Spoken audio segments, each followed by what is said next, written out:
University of Maryland is in a little bit of trouble right now, academically speaking, because it was shown in a recent study that focused specifically on one brand of chocolate milk and purported that this chocolate milk was superior in helping student athletes' brain function and recovery. They're in a little bit of trouble because it was found that this chocolate milk company, this specific chocolate milk company, had funded it, which leads to a blur, which is commercialism versus academic study, and how apparent that is. It was specifically fifth quarter fresh, which claims to come from supernatural cows. Yeah, that's a weird way to put it. And it wasn't, I read the story and I was like, supernatural cows. And then hearing it out loud, it's like, that is the dumbest. That is the worst. That's the opposite of natural cows. That's supernatural cows. The university touted the study. Like, it was in a press release. It's on the website. They're calling it Fifth Quarter Fresh. A new high-protein chocolate milk helped high school football players improve their cognitive and motor function over the course of a season, even after experiencing concussions. That's where it gets really crappy. That's weird. That's where it gets really crappy, That's especially too commercial. In football with all the controversy surrounding concussions.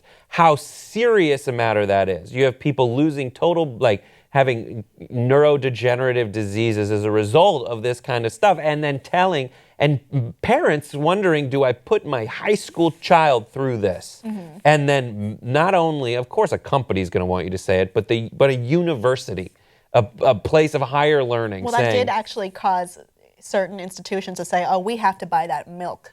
Right, and all that, that's just such a letdown. That is such a betrayal of the inherent trust when you call yourself a university. Of academia, of what it's supposed to mean to be a research institution. I mean, it needs to, if you do this, which I don't think you should, you have to make it clear that this was monetarily sponsored. And you should not say that there was a study. Like, you can't, because there wasn't. They didn't publish it. They didn't publish a study. That's a good point to make. They did it, this but they didn't. This is completely unprecedented for an unpublished study. So before the study was ever in any kind of review or journal, they put out these findings in a press release, and it seemed extremely anecdotal.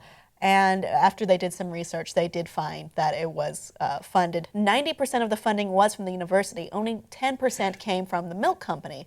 But it's the way these press releases are written, which are, again, really strange for an unpublished journal.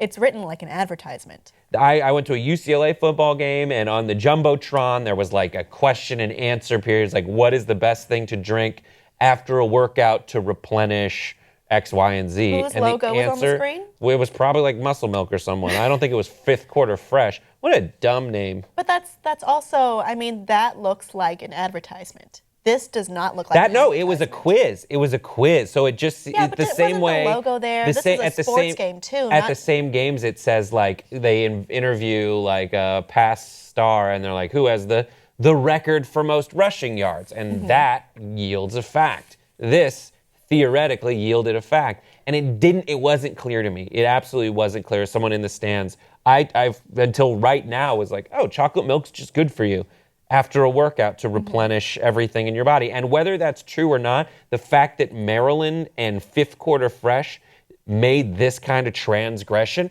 makes me question something that may well be true. Mm-hmm. And now I have to go like research for myself. That's what the writers of many articles did. And then the University of Maryland representatives were not responding to them on this. So we do not have word on what they have to say about this. It's similar to, I listen to a lot of radio when I'm driving, and the radio will have like commercials for like, this thing that cures X, Y, and Z. It's like, oh, this will cure muscle ache and body fatigue. Or if you have prostate shrinkage, or enlarged prostate, this will shrink your prostate.